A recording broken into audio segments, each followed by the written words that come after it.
My dear sisters and brothers of America, దేశ మతాల ప్రతినిధుల ఆధ్యాత్మిక భావజాల కెరటాలకు వేదికనిచ్చిన ఓ చికాగో నగరమా, నీకు నా ప్రథమ నమస్కారాలు.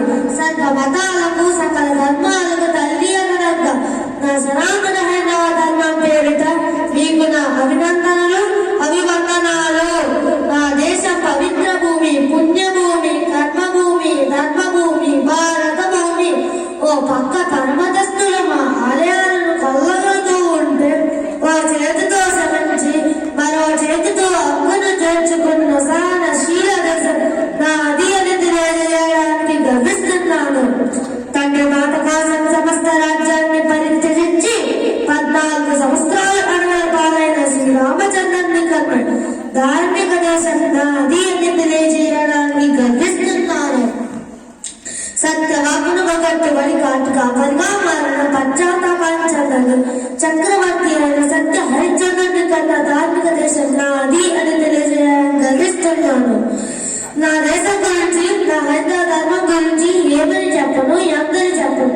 యోగా మాది, ధ్యానం మాది, చదరంగం మాది, నేను మార్షల్ ఆర్ట్స్ అనబడే యుద్ధకల్లో మాది. ప్రపంచానికి సన్నాహానికి అందించి నవశకానికి నాది పలికిన ఘనత కూడా మాది. ప్రపంచంలో మొదటిసారిగా 20 శతాబ్దాలకు పూర్వమే మొత్తం శస్త్రచికిత్స చేసిన సుశ్రుతుడు మావారు. ఫ్లైట్ బ్రదర్స్ కంటే పూర్వమే పుష్ప విమానాన్ని ప్రతిపాదించిన భరద్వాజ మహర్షి మావారు. ఐజాక్ న్యూటన్ కంటే పూర్వమే గురుత్వాకర్షణ శక్తి సిద్ధాంతాన్ని ప్రతిపాదించిన బ్రహ్మగుప్తుడు మావారు. సూర్యుడు తిరగట్లేదని, భూమే సూర్యుడు చుట్టూ తిరుగుతుందని ముందుగా ప్రతిపాదించిన ఆర్యభట్ట మావారు. జ్యోతిష్యం రచించిన వరాహమిహిరుడు, అర్థశాస్త్రాన్ని రచించిన చాణక్యుడు. ఇలా చెప్పాలంటే మాకు ఉన్నది చరిత్ర, దానికి ఉన్నది ఎంతో ఘనత. కాకపోతే మీరు సైంటిస్టులు అన్నాను, మేము ఋషులన్నాం. అందుకే మా ధ్యానం పురాతనం, మా ధర్మం సనాతనం. జరిగింది, జరగబోయేది పూర్వజన్మల దుష్కర్మాల దుష్ఫలితం, సత్కర్మల సత్ఫలితం. ఇదే మా ధర్మ సిద్ధాంతం. మేము గాలిలో దేవుణ్ణి చూస్తాం, చెట్టులో దేవుణ్ణి చూస్తాం, రాయలో దేవుణ్ణి చూస్తాం. ఆఖరికి విష సర్పాలలో కూడా దేవుణ్ణి చూసే విశాల భక్తిభావం మా సాంప్రదాయం. అసలు దేవుడు అంటే ఎవరు? ఎవరి ఆజ్ఞతో గాలిని ఇస్తుందో, ఎవరు కనుచూపుతో సూర్యుడు ఇస్తారో, ఎవరు కలిసిన నిత్యం ప్రాణాలు హరిస్తుందో ఆ అనంత అదృశ్య సత్య దేవుడు.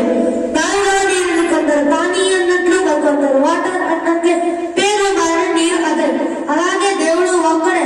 మార్గాలే వేరు, మతాలే వేరు. అసలు మతం అంటేనే మానవత్వం. వృక్ష శాస్త్రాన్ని గురించి తెలియాలంటే వృక్షాన్ని గురించి చదివినట్లు, మతం గురించి తెలియాలంటే మానవత్వం గురించి చదవాలి. మతం మనశ్శాంతిని ఇవ్వాలి, లోక కళ్యాణానికి దారి తీయాలి. మీ దేశంలో జాతీయ సమైక్యత వెళ్ళి విరియాలంటే పర్వత సహనాన్ని పాటించాలి. ఓ మా ప్రబోధకులారా, విశ్వమానవ మతం అనే ప్రతిపాదనతో ఆలోచించండి, యోచన చేయండి. అది దేశాలకు అతీతమై, కాలాలకు అతీతమై ఒక బౌద్ధ మతం కాక, క్రైస్తవ మతం కాక, ఒక ఇస్లాం మతం కాక, ఒక హైందవ మతం కాక, సర్వ మతాల సారాన్ని ఇమర్చుకునే ఏకైక మానవ మతంగా అభివృద్ధి చెందాలి. సర్వ మానవ స్వాభావిత్వానికి శ్రీకారం పలకాలి. అప్పుడు నెలకొంటుంది ప్రపంచ శాంతి,